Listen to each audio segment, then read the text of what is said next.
जी। अब next step में हम देखते हैं कि आप किस तरह अप्रूव्ड परचेज़ ऑर्डर से बिल क्रिएट कर सकते हैं। यहाँ से आपने अप्रूव्ड पीओ को ओपन कर देना है, जो भी परचेज़ ऑर्डर आपने अप्रूव किया उसको ओपन कर देना है। जी, तो हमने एक परचेज़ ऑर्डर डाला था, उसी को हमने अप्रूव किया हुआ है। अब मैं उसको ओपन कर रहा हूँ।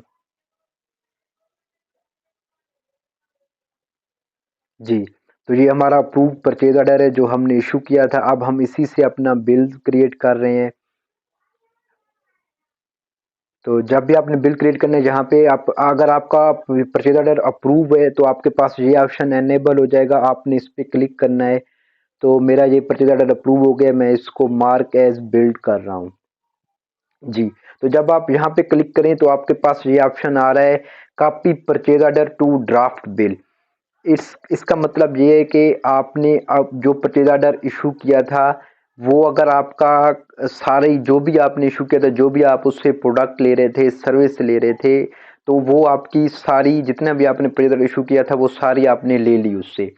तो इस केस में आपने इस ऑप्शन को चेक नहीं करना कि आपने जितना भी परचेज ऑर्डर इशू किया था उसका सारा सामान आपने ले लिया है।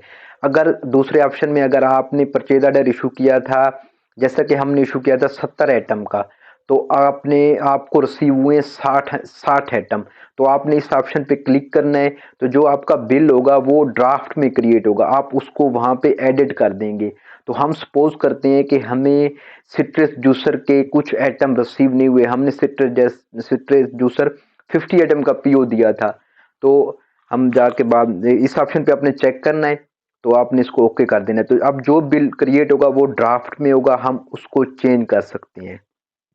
जी, तो हमने ये बिल डाला था, एबीसी का डेट 14 फरवरी डाली थी। अब आपने बिल्स की ड्यू डेट डालनी है यहाँ पे कि आपने इस बिल को पे कब करना है। तो मैं इसकी ड्यू डेट डाल देता हूँ 15 फरवरी, आज एक दिन के बाद की।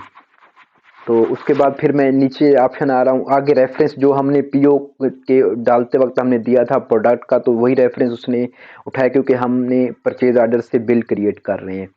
उसके बाद यहाँ पे अटैचमेंट है कि अगर आपको बिल रिसीव हुआ है, आप उस बिल को स्कैन करके यहाँ पे अटैच भी कर सकते हैं।